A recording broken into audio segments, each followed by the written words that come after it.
Israel के तेल अवीव शहर पर यह आग की बारिश दरअसल ईरान का नया बैलिस्टिक मिसाइल खैबर शेहन है, जिसमें एक नहीं दो नहीं 20 से 50 छोटे छोटे वॉरहेड्स हो सकते हैं। पूरे एरिया में यह तबाही मचा सकता है, इसे मार गिराना लगभग नामुमकिन।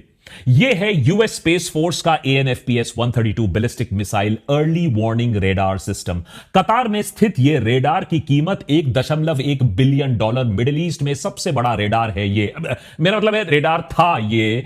ईरान के मिसाइल्स ने इसे अब तबाह कर दिया है। यह है Dubai, playground of the rich in the middle east. आजकल शहीद ड्रोन यहां रोज हमला बोलते हैं और इन सब ड्रोन्स को मार गिराना नामुमकिन हो चुका है। मिडिल ईस्ट में एक एक करके यूएसए तो अपनी एम्बेसीज भी बंद कर रहा है। मिलिए यूएसएस एब्राहम लिंकन से। निमित्ज क्लास एयरक्राफ्ट कैरियर, आज के डेट में इसकी कीमत करीबन $7 बिलियन। ईरान का कहना है कि उसने इस एयरक्राफ्ट कैरियर को अपने मिसाइल्स का निशाना बनाया। एक हफ्ते में ईरान दुनिया के सबसे ताकतवर देश से लोहा ले रहा है। एक जंग जो जीतना तो उसके लिए मुमकिन नहीं है, लेकिन वो इसे हारना भी नहीं चाहता है। ऐसा क्या है ईरान के पास जो अमेरिका के एडवांस्ड फोर्सेस, अमेरिका की एडवांस्ड AI, अमेरिका की एडवांस्ड वेपन्स और अमेरिका के जाबाज नेताओं ने कैलकुलेशन में नहीं लिया। 28 फरवरी को जब अमेरिका और इजराइल ने मिलकर ईरान पर हमला किया तो पूरी दुनिया को लगा होगा कि अमेरिका यह जंग घंटों में जीत जाएगा। अरे पूरे लीडरशिप को ही तो आपने तबाह कर दिया। टेक ही देगा, हार मान जाएगा। लेकिन फिर कुछ ऐसा होता है जिसने पूरी दुनिया को पिछले हफ्ते से स्तंभित कर दिया है।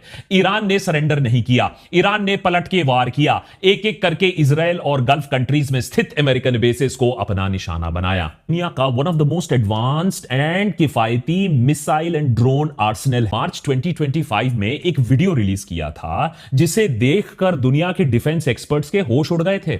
ईरान के पास दरअसल पूरी की पूरी अंडरग्राउंड मिसाइल सिटी है, किलोमीटर्स लंबे टनल। याद रखिए, ईरान ने ऐसे टनल्स 1984 में ही बनाना शुरू कर दिया था।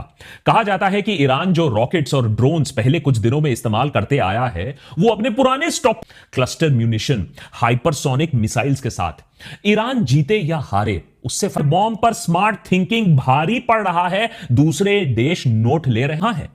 आयतुल्लाह खमीनी के मारे जाने के बाद जब ईरान ने ड्रोन्स और मिसाइल से पहला हमला लगाया तो अमेरिकन एनालिस्ट थोड़ा मुस्कुराए जरूर होंगे।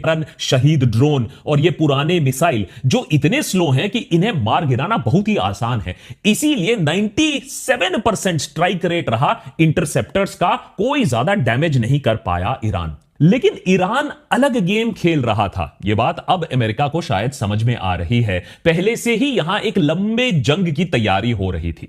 जो ड्रोन्स और मिसाइल्स ईरान छोड़ रहा था, ईरान महज 20 या 30 हजार डॉलर में उसे बना रहा था, और जो मिसाइल्स दाग रहा था उन्हें 1 लाख या 5 लाख डॉलर में बनाया जा सकता था। वहीं इन्हें इंटरसेप्ट करने के लिए अमेरिका छोड़ रहा था अपना थार्ड, पेट्रियट, एरो 3 जैसे बड़े बड़े इंटरसेप्टर मिसाइल। इनकी कीमत मिनिमम $1 मिलियन से $15 मिलियन तक।